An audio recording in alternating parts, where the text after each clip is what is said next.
Mu gitondo cyo ku itariki ya 13 Mata 1994, Abatutsi basaga ibihumbi 5 biciwe kuri Kiliziya ya Musha.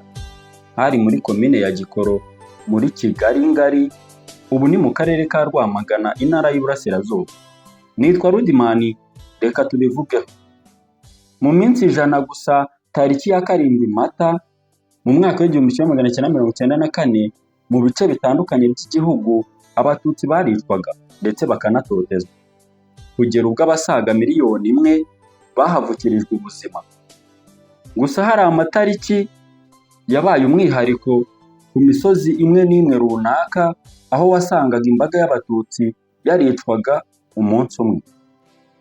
Mu murenge wa Musha mu karere ka Rwamagana habereye igikorwa cyo kwibuka abarenga ibihumbi 23 bazize Jenoside yakorewe Abatutsi bashyinguye mu rwibutso rwa Jenoside rwa Musha.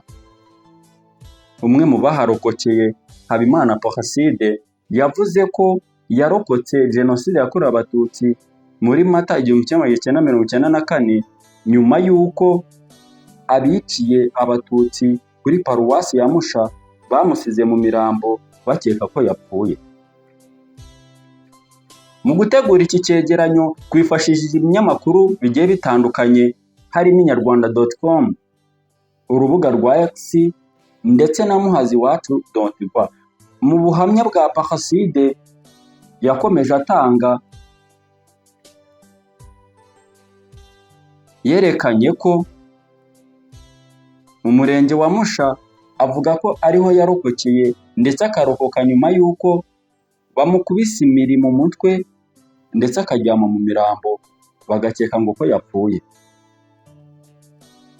Avuga ko Abatutsi bari bahungiye kuri paruwase Musha bishwe n'interahamwe z'abajandarume n'abasirikare babarizwaga mu mutwe w'abajepe, ari byo mu ndimi z'amahanga JPF cyangwa se mu magambo y'impine.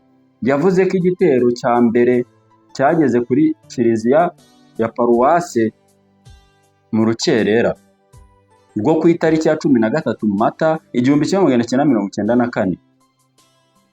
Yavuze ko imbere muri Kiliziya ya Musha hiciwemo abantu benshi ndetse abenshi muri bo bishwe na za grenade bajugunyagamo.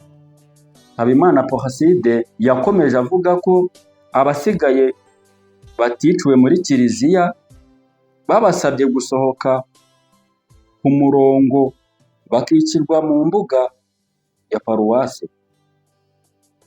Nyuma y'uko uwari burugumesitiri wa komine Gikoro Paul Bisengimana yatangaga amabwiriza afatanyije na Lauseni Semanza. Kandi Habimana yakomeje atubwira ino nkuru ndetse atubwira ibyamubayeho n'agahinda kenshi mu maso ye, ubona ko ari ibintu byari biteye ubwoba. Yavuze ko yarokotse ino Jenoside abantu bamukubise imiri ndetse nk'interahamwe zahimukubise ngo akaryama mu mirambo ngo bagahita bakeka ko yapfuye. Niko kurokoka kwe.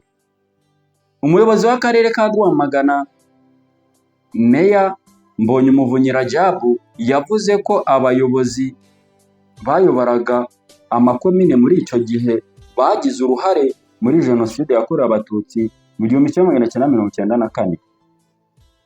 Kandi Mbonyumuvunyi Rajab yavuze ko Jenoside yakorewe Abatutsi mu karere ka Rwamagana yakoranye ubukana ndetse n'igikorwa cy'indengakamere, kubera uruhare rukomeye abari abayobozi babigezemo, bigatuma hitwa abarenga ibihumbi 83 mu gihe gitoya. Yabivuze mu magambo ye agira ati, impamvu mu karere kacu hishwe abantu benshi byatewe n'uruhare rukomeye rw'abayobozi bayoboraga icyo gihe babigezemo. Abo bayobozi babaye inkoramaso bakabona abandi bica abantu kandi bareba bafite n'uburyo babihagarika. Akarere ka Rwamagana kambuye ibyahoze ari komine nka komine Bicumbi yayobowe na Semanza na Rugambarara Juvenal bose bahamwe n'ibyaha bya Jenoside. Aha turi muri Musha, hari muri komine Gikoro, yayoborwaga na Bisengimana Paul wari umwambari wa Semanza, nawe wabaye inkoramaso. Iyo bavuze inkoramaso wowe wumva iki? Ni umuntu ibintu bishobora kuba areba afite ikintu yakora ariko ntagikore, nyamara icyo kintu kikagira ingaruka z'ubu ndetse n'iz'ejo hazaza.